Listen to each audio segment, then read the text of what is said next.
Hello,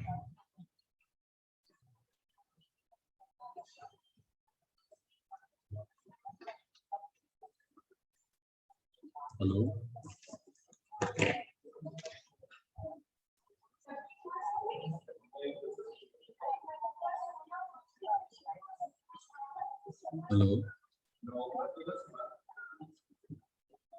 आवाज आ रही है बेटा? हेलो, हेलो, आवाज आ रही है बेटा सभी को?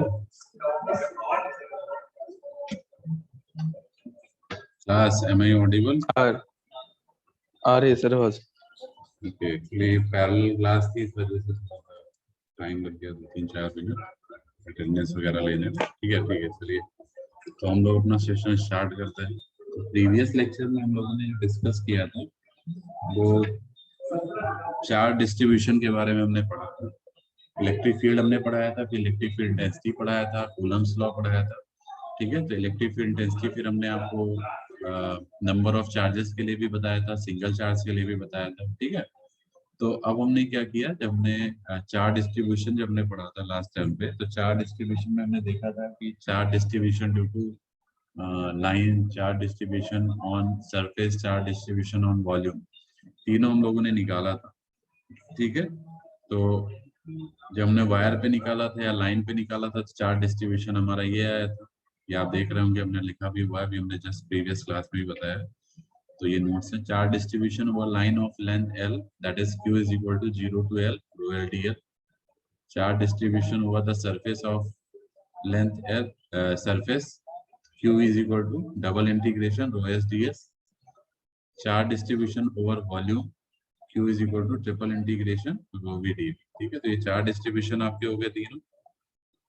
क्लियर? ये हम आपको बता चुके थे लास्ट टर्म पे, ये तीनों चीजें चार्ज डिस्ट्रीब्यूशन। अब हम बात करेंगे using this charge distribution over line, over surface and volume. Clear? We can find the expression for electric field intensity. Clear? We can find the expression for electric field intensity, but how we can calculate it? The question is this. Clear? अच्छा, ये royal रोएस और वो भी क्या है? Royal हमारा line charge density है, रोएस volume surface charge density है, और वो भी वॉल्यूम चार्ज डेंसिटी। ठीक है ना?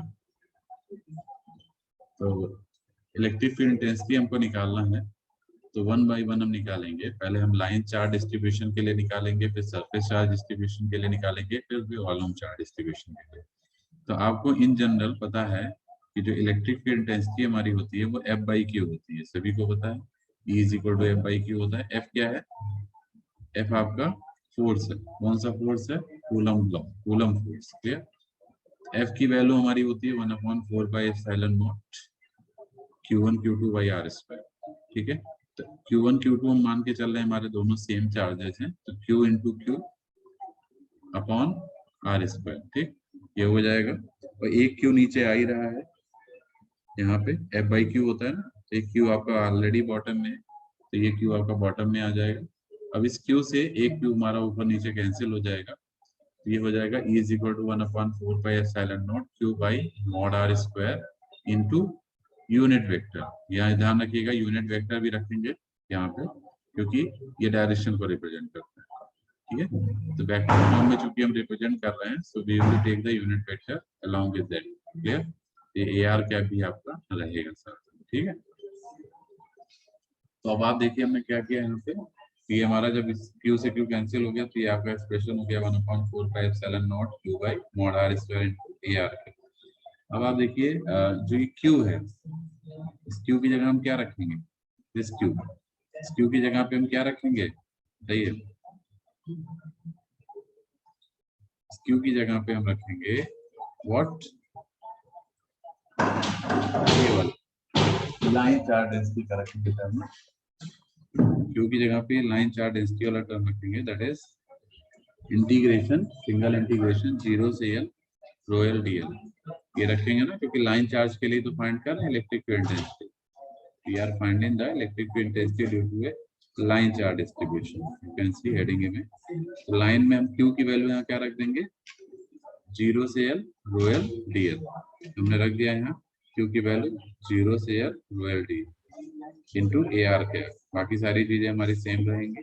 ठीक है, अब आप देखिए इसको इस फॉर्म में भी लिख सकते हो 1/4 पाई एप्सिलॉन नॉट, बस हमने थोड़ा अरेंज कर लिया है 1 अपॉन इस पूरे टर्म को 1/4 पाई एप्सिलॉन नॉट इंटू यहाँ L, 0 से L को आप ऐसे सफिक्स में केवल L भी लिख सकते हैं। क्लियर, क्योंकि बॉटम लिमिट तो इसकी 0 है, अपर लिमिट L है, तो अपर लिमिट एग्जिस्ट करेगा, तो L आप लिख सकते हैं, लाइन इंटीग्रेशन बोलते हैं इसको।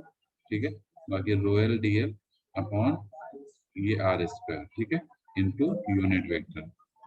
ठीक, क्लियर है सभी को? तो ये हमारा आ गया electric field intensity due to what, line charge distribution. Similarly, you can find the electric field intensity due to a surface charge distribution. तो surface charge distribution में निकालेंगे तो Q की वैल्यू आप ये रख देंगे इसी फॉर्मूले में। तो ये हमारा E का फॉर्मूला है, इसी में हम Q की जगह क्या रख देंगे, double integration rho S D S. ठीक है, तो हमें E का वैल्यू मिल जाएगा और सरफेस चार्ज डिस्ट्रीब्यूशन। ऐसे ही वॉल्यूम चार्ज डिस्ट्रीब्यूशन में क्या करेंगे, यहाँ Q की जगह क्या रख देंगे, triple integration rho V D, ये वॉल्यूम चार्ज जो हमारा है वो रख देंगे, तो हमें electric field due to volume charge distribution मिल जाएगा। Are you getting my point? समझ में आ रहा है सभी को? Yes, sir. देख सकते हैं आप, मैंने नेक्स्ट पेज पे किया भी है, अभी प्रीवियस क्लास में मैं यही बता रहा था बच्चों को, तो मैं आपको दिखा भी देता हूँ।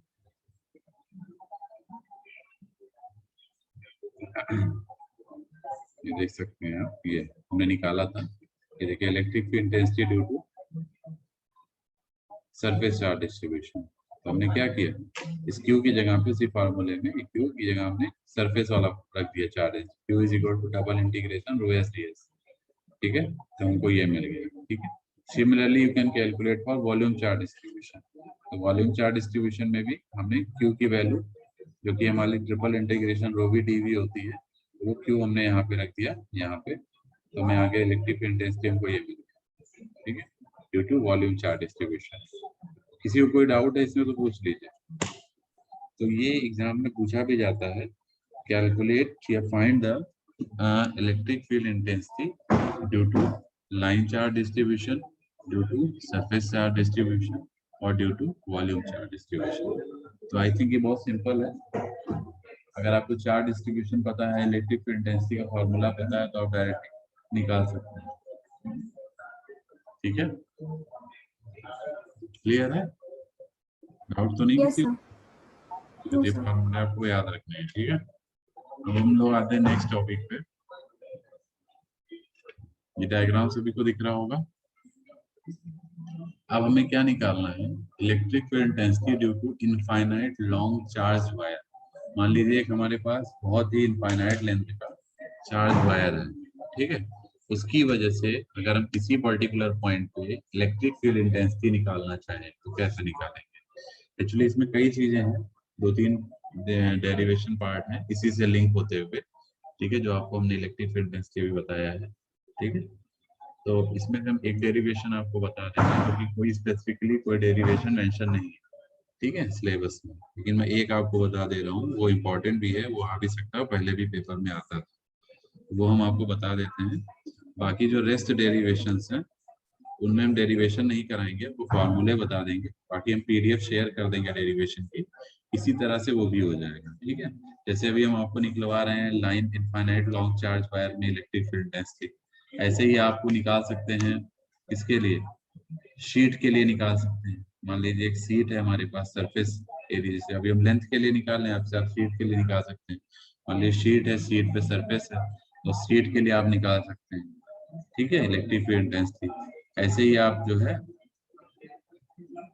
और किसी स्ट्रक्चर के लिए भी निकाल सकते हैं। तो हम आपको जो है फॉर्मूले बता देंगे जो इम्पोर्टेंट है विद द हेडिंग्स। बाकी जो इम्पोर्टेंट डेरिवेशन है ये वाला है, ये हम करा देते हैं। ठीक है, इसी तरह और भी होंगे। अब ये भी जो हम कराने जा रहे हैं आपको डेरिवेशन, ये हम पर्टिकुलर किसी कोऑर्डिनेट सिस्टम के लिए निकालेंगे। तो अभी हम कार्टेशियन कोऑर्डिनेट के लिए निकालेंगे, ऐसे ही आप सिलेंड्रिकल के लिए भी निकाल सकते हैं, सेम थिंग। ठीक है, तो मैं कार्टेशियन के लिए आपको बता रहा हूँ, ध्यान रखिए। तो देखिए इस डायग्राम को पहले मैं थोड़ा समझा देता हूँ आपको, प्रीवियस लेक्चर में मैं समझा रहा था कि we have a infinite length wire with the positive charge associated on the length. Clear? So ये इनफाइनाइट लॉन्ग वायर है, देख सकते हैं इसमें पॉजिटिव चार्ज डिस्ट्रीब्यूटेड है पूरे सरफेस, पूरे लेंथ पे, ठीक है। तो इसकी वजह से हमें इलेक्ट्रिक फील्ड इंटेंसिटी निकालना है on a certain point P. ये पॉइंट हमने पी ले लिया है यहाँ पे, ये देखिए this is your point P. इस पॉइंट पी पे हम इलेक्ट्रिक फील्ड इंटेंसिटी निकालेंगे जो कि इस इनफाइनाइट लेंथ चार्ज वायर से आर डिस्टेंस पे है। कितने डिस्टेंस पे है? आर डिस्टेंस पे। ये हमारा यहाँ से आर डिस्टेंस पे है, ठीक। अब इसके लिए चूंकि ये लेंथ तो इनफाइनाइट, इसके लिए आप डायरेक्टली एक ही बार में आप डायरेक्टली तो निकाल नहीं सकते कि इलेक्ट्रिक फील्ड इंटेंसिटी कितना आएगा। तो हमें क्या करना पड़ेगा, हमें एक छोटा सा ब्लॉक लेना पड़ेगा, एक छोटा सा पार्ट लेना पड़ेगा इस इनफाइनाइट लेंथ पे जो कि हमने यहाँ ले रखा है, दैट इज dx, ठीक है। ये इसी पे ये इस dx के लिए हम पहले कैलकुलेट करेंगे, ठीक है, एट पॉइंट p। इस dx की वजह से एट पॉइंट p पे हमारी इलेक्ट्रिक फील्ड इंटेंसिटी क्या आ रही है, ठीक है। तो जब वो निकाल लेंगे तो हम फिर उसके बाद इंटीग्रेट कर देंगे, किसके लिए? 0 से इनफाइनाइट तक के लिए। तो हमारा कंप्लीट लेंथ के लिए निकल आए, ठीक है, इनफाइनाइट लेंथ, ठीक है। तो पहले हम एक स्मार्ट पार्ट ले लिया जिसका लेंथ हमारा dx है, जिसमें डिफरेंशियल लेंथ जिसको बोलते हैं, ठीक है, जो कि इस सेंटर पॉइंट से, हमने एक सेंटर पॉइंट लिया हुआ है, ये इस सेंटर पॉइंट से x डिस्टेंस पे, कितने डिस्टेंस पे? x डिस्टेंस, ठीक। और ये जो p पॉइंट है ये यहाँ से इस वायर से हमारा r डिस्टेंस पे है, और ये जो डिफरेंशियल लेंथ हमने एक छोटा सा लेंथ लिया हुआ है ये हमारा इस p पॉइंट से कैपिटल R डिस्टेंस, कितनी डिस्टेंस पे? कैपिटल R डिस्टेंस, ठीक है। क्लियर है ये? बोलिए, ठीक है। ये इस सेंटर पॉइंट से जो एंगल बना रहा है यहाँ पे, ये जो स्मॉल पार्ट है इस P पॉइंट पे, इस सेंटर पॉइंट से जो एंगल बना रहा है वो थीटा एंगल बना रहा है, ठीक है। क्लियर है? Theta angle. तो ये जो DE है, हाँ, ये एक चीज और ध्यान रखिएगा, क्योंकि ये लेंथ dx है, this is your dx length, ठीक है। इस dx की वजह से जो हमारा इंटेंसिटी निकलेगी, इलेक्ट्रिक फील्ड इंटेंसिटी, वो क्या निकलेगी? D निकलेगी। क्या निकलेगी? D तो निकलेगी। तो D निकलेगा, D will be in this direction, ठीक है, इसी डायरेक्शन में रहेगा। तो इसका हम vertical and horizontal component break कर सकते हैं इसमें। तो वर्टिकल में ब्रेक करेंगे तो ये वाला आ जाएगा, हॉरिजॉन्टल में करेंगे तो ये वाला पार्ट आ जाएगा, ठीक है। तो वर्टिकल कंपोनेंट इसका देखेंगे तो y डायरेक्शन में दैट इज DEY होगा, हॉरिजॉन्टल कंपोनेंट DEX हो जाएगा, इसका DE का, ठीक है। अब आप देख सकते हैं अगर इसको हम DEX और DEY निकालना चाहें तो क्या आएगा DEX और DEY in terms of DE, क्या आएगा? अकॉर्डिंग टू दिस देख लेंगे, देखिए ये थीटा है तो यहाँ भी थीटा ही एंगल आएगा, ये सभी को समझ में आ रहा होगा। इसमें किसी को डाउट हो तो पूछ लीजिए, थीटा एंगल कैसे आ रहा है? इसमें किसी को डाउट है? ये इस तरीके से आ रहा है, ठीक है, इस तरीके से है। देखिए आपको पता है एक एंगल हमारा अगर ये थीटा होगा, दिस इज योर थीटा, ये भी थीटा होगा, ठीक है। तो ये सब आप लोगों ने ज्योमेट्री में पढ़ रखा है इसी कॉन्सेप्ट पे, क्योंकि ये एंगल हमारा थीटा है, यहाँ भी ये एंगल भी थीटा होगा, होगा नहीं होगा?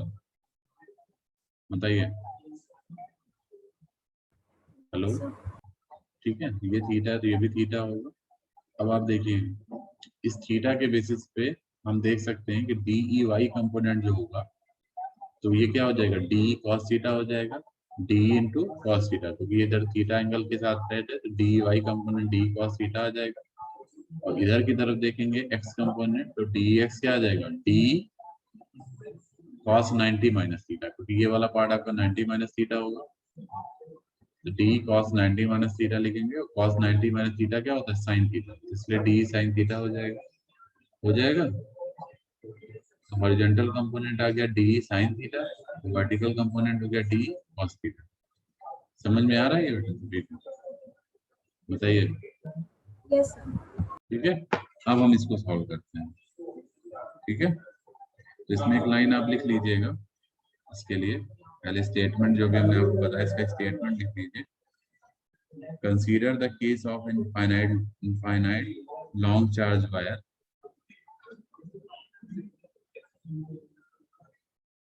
Consider the case of an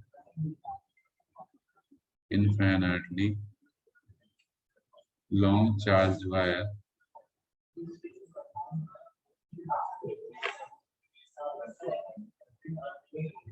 of negligible thickness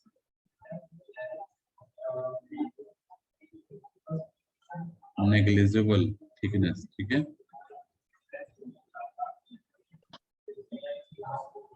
of negligible मतलब थिकनेस इसकी बहुत पतली है वायर की, ये वायर हम ले रहे हैं तो पतले थिकनेस का है, ठीक है। Late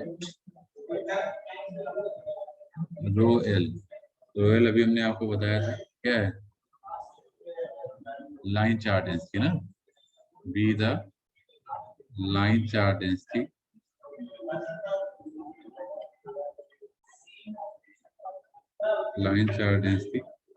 of charge per unit length of charge per unit length. Clear? So we need to calculate what the electric field at a point P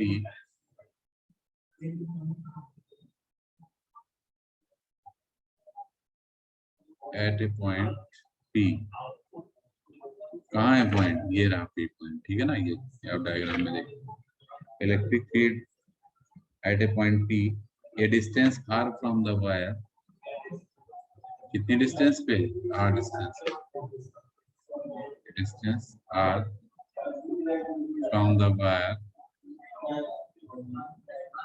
ठीक है,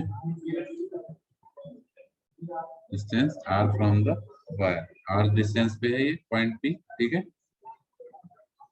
For this purpose, we divide the wire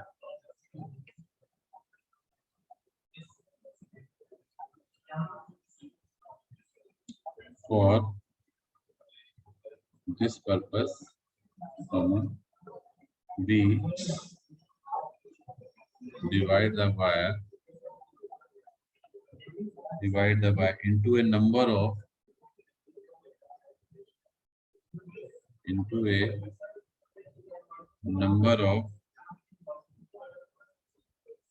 infinitely small elements,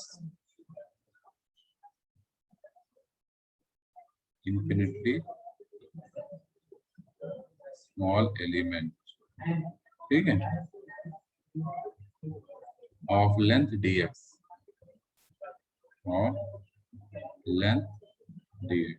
कहने का मतलब क्या है, जैसे अभी हमने यहाँ ds लेंथ लिया, ऐसे छोटे कई सारे लेंथ हम ds लेके पूरे कंप्लीट लेंथ का निकाल सकते हैं। तो ऐसा तो पॉसिबल नहीं कि आप हर बार ds लेंगे, तो हम इंटीग्रेट करते हैं इसके लिए, ठीक है, बात वही है, इसलिए हम इंटीग्रेट कर देते हैं, एक के लिए निकाल के फिर इंटीग्रेट कर देते हैं, ठीक है। At a distance x distance पे सभी को दिख रहा है, फ्रॉम ओ क्या, ओरिजिन पॉइंट या centre from, so the charge on this element is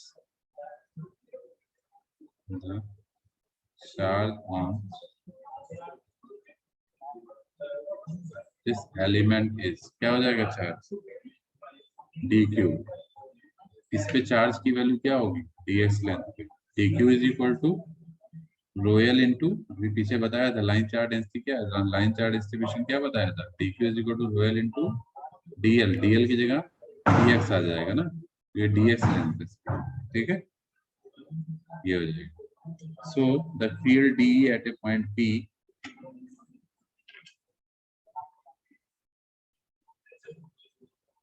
the field DE at a point P due to this charge dq,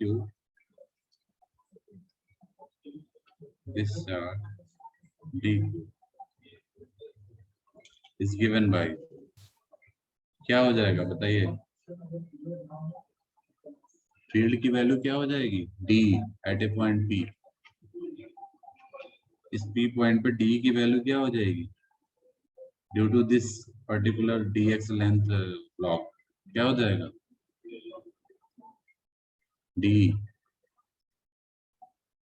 बताइए बेटा, D is equal to 1/4πε0 into D Q by R square. R distance पे था, ये देखिए ये are distance पे है, इस पे जो चार्ज है वो क्या है, डी क्यू है, डिस्ट्रीब्यूटेड चार्ज इस स्मॉल सरफेस पे या स्मॉल लेंथ पे जो चार्ज डिस्ट्रीब्यूटेड है वो क्या है, डी क्यू है। तो D Q by R square, ठीक है। आर डिस्टेंस पे है पी पॉइंट, यहाँ से कैपिटल आर डिस्टेंस, ठीक है। ये D Q by R square, ठीक, समझ में आ रहा है। इस डी क्यू को क्या लिख सकते हैं, डी क्यू को क्या लिख सकते हैं, D Q is what, rho L into D L, D L means D X, ठीक है, rho L into D X on R square. ये डी हो जाएगा। बताइए, हमने यूनिट वेक्टर नहीं लिया, कंसीडर किया, यूनिट वेक्टर हमने हटा दिया, ठीक है ना, यूनिट वेक्टर को हमने नहीं कंसीडर किया। तो यहाँ तक कोई डाउट हो तो पूछ सकते हैं, बताइए। मैं इक्वेशन नंबर 1 लिख लेता हूँ। कोई डाउट है किसी को इसमें, है? No, sir. अब हम इसको कैसे आगे मॉडिफाई करेंगे बताइए।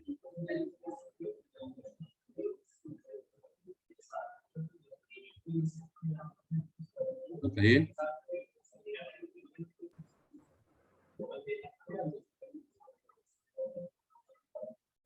बताइए इसको बेटा।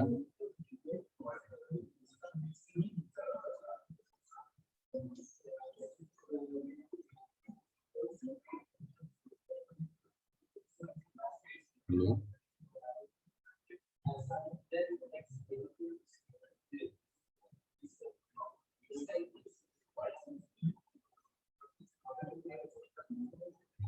Hello, yes sir. क्या होगा इसके आगे बताइए, क्या लिखेंगे। कंपोनेंट में हमने ब्रेक किया था ना, तो कैसे लिखेंगे, डी एक्स और डी वाई की वैल्यू कैसे लिखेंगे,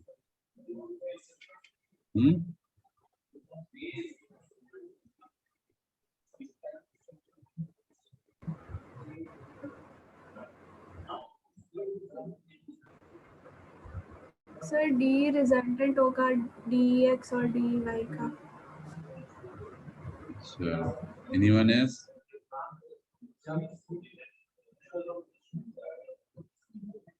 एनीवन एल्स कुछ और बताएगा कोई। dy equals to de cos theta and dx equals to d sin theta लिखेंगे।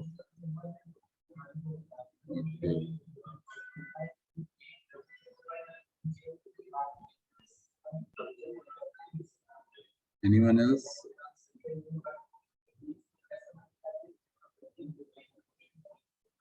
देखिए मैं बता रहा हूँ, एक्चुअली जो हम लोगों ने ये निकाला है पीछे भी, ये इसमें हमने क्या किया, हमने ये स्मॉल लेंथ लिया था, ठीक है, ऐसे ही हम स्मॉल लेंथ यहाँ पे भी ले लेंगे। We will just take the small length over here also, right side में, ठीक है। मान लीजिए यहाँ पे हमने लिया एक स्मॉल लेंथ सेम ब्लॉक का सेम डिस्टेंस पे, ये भी हमारा मान लीजिए this is your dx at left side, ये राइट साइड में था सेंटर से, ये लेफ्ट साइड में, ठीक है, क्लियर। ये भी कितनी डिस्टेंस पे है, ये भी कितनी डिस्टेंस पे, x डिस्टेंस पे ही है, ठीक है, सेम डिस्टेंस। ये भी हमारा जो एंगल यहाँ से बना है, यहाँ से जो डिस्टेंस होगी वो r होगी, जैसे ये r थी, ये भी r होगा, ये भी थीटा है, तो इधर भी हमारा थीटा एंगल होगा, इधर भी हमारा रिजल्टेंट डिवाइड होगा नहीं होगा, बताइए। लाइक दिस, ये थीटा है तो ये भी थीटा होगा। हेलो, सिमिलरली होगा नहीं होगा, अगर हम इसके राइट ले रहे हैं कंपोनेंट तो इसके लेफ्ट भी तो लेंगे, सिमिलर लेंगे नहीं लेंगे, बताइए।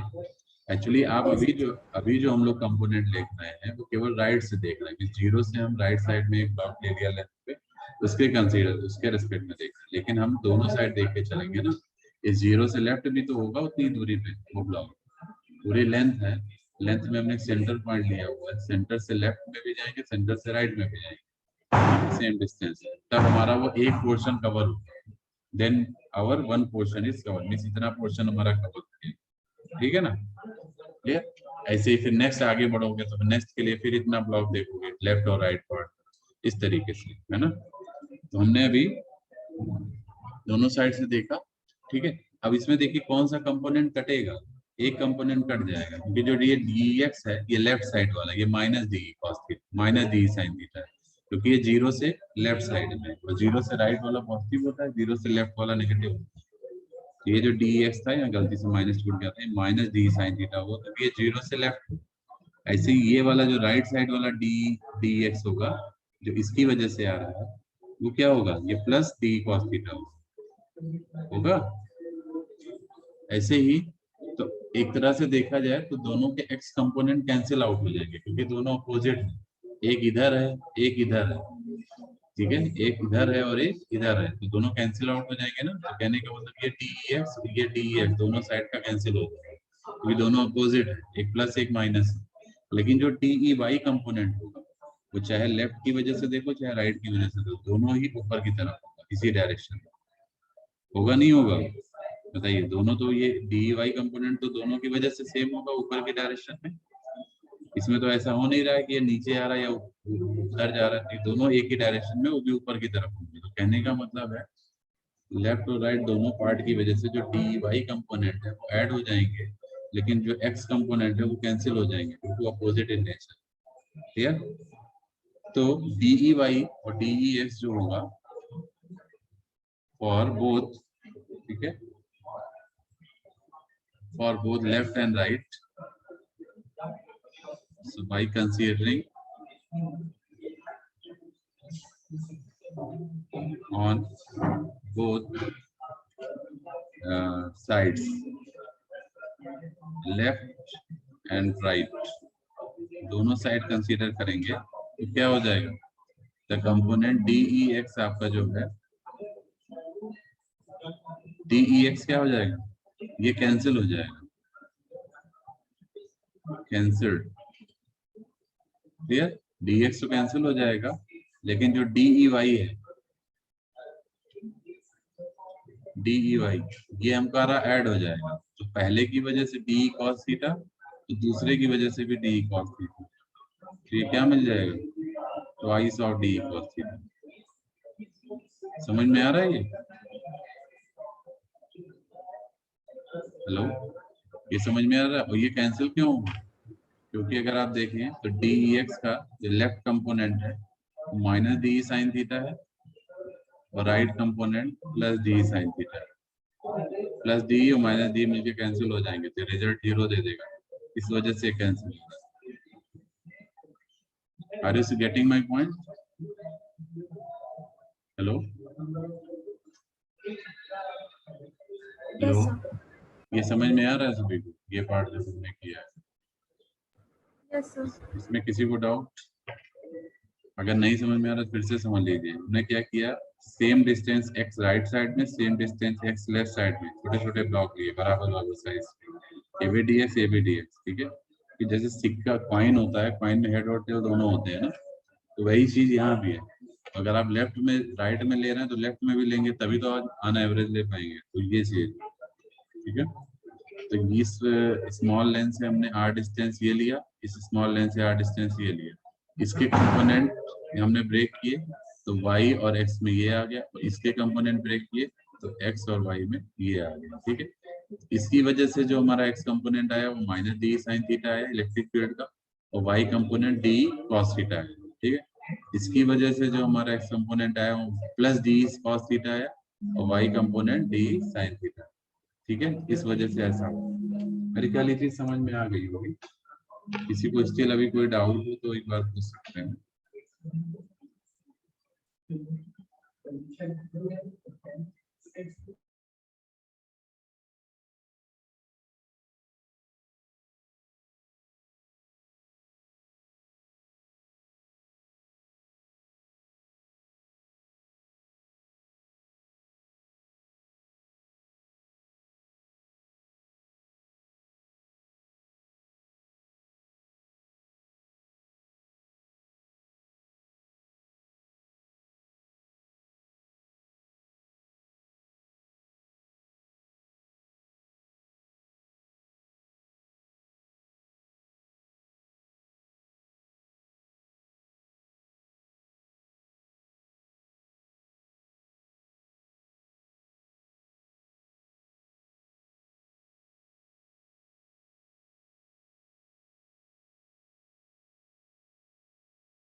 हेलो बेटा, दिख रहा है सभी को?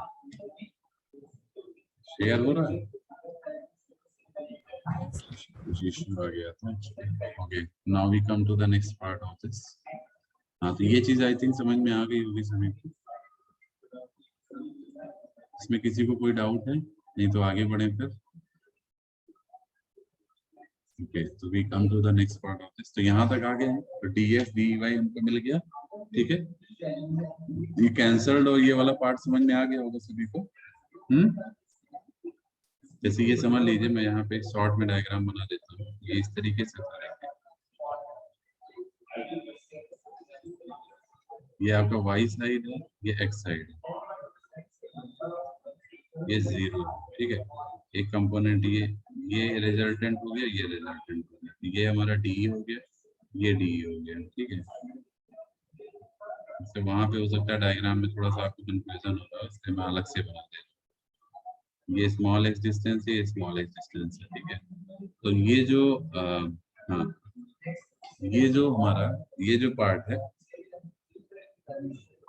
You can say this is, ये आपका जो देगा वो देगा माइनस डी साइन थीटा। ऐसे ये राइट साइड वाला भी प्लस डी साइन थीटा देगा, है ना। ये दोनों आपस में कैंसिल हो जाएंगे। ठीक है, और ये जो ऊपर का कंपोनेंट है वो इसी डायरेक्शन में मिलेगा ना, डी कॉस थीटा इधर भी plus D cos theta. I think आप समझ में आ गया होगा, है ना। हेलो, समझ में आ गया ये बेटा? अभी भी कोई डाउट नहीं? ठीक है, अब हम आगे बढ़ते हैं इसमें। ठीक है, अब हम इलेक्ट्रिक फील्ड ई निकाल सकते हैं। तो ई कैसे निकालेंगे? अब आपको इतना ध्यान रखना है कि जो आपका रिजल्टेंट कंपोनेंट है वो यही वाला है, क्योंकि डी एक्स वाला तो 0 हो गया। तो हमें जो एग्जैक्टली जो हमारा रिजल्टेंट कंपोनेंट है वो यही है, 2d cos थीटा। ठीक है ना। तो अब हम ई निकालेंगे। अगर हम ई मतलब कंप्लीट ई अगर हमें निकालना है, तो ई निकालने के लिए ई को आप निकालेंगे तो आप पूरे कंप्लीट लेंथ के लिए इंटीग्रेट कर देंगे।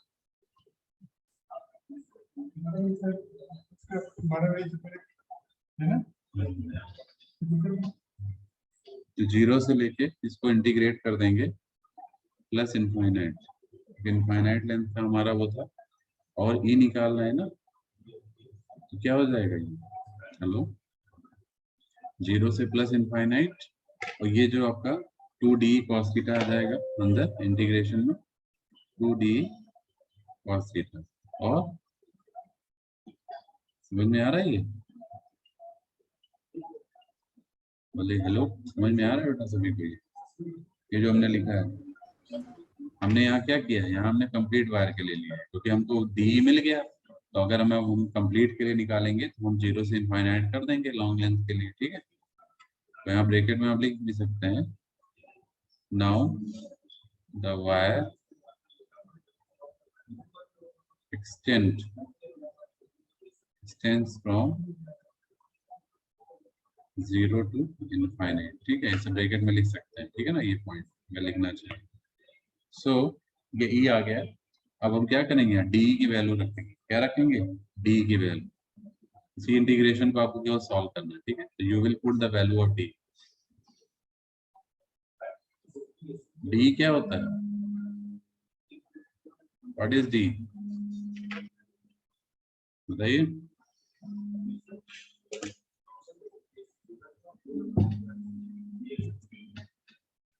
Hello hello,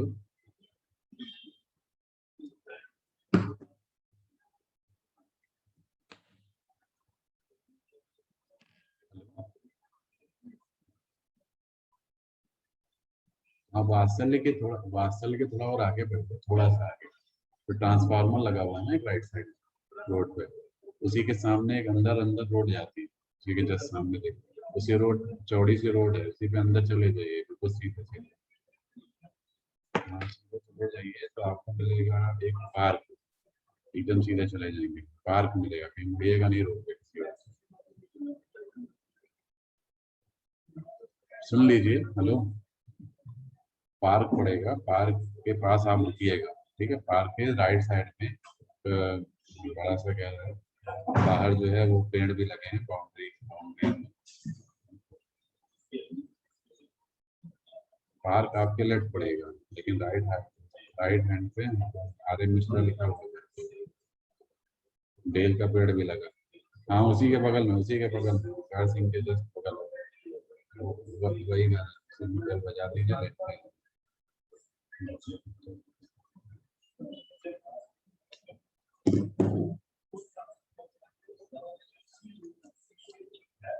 hello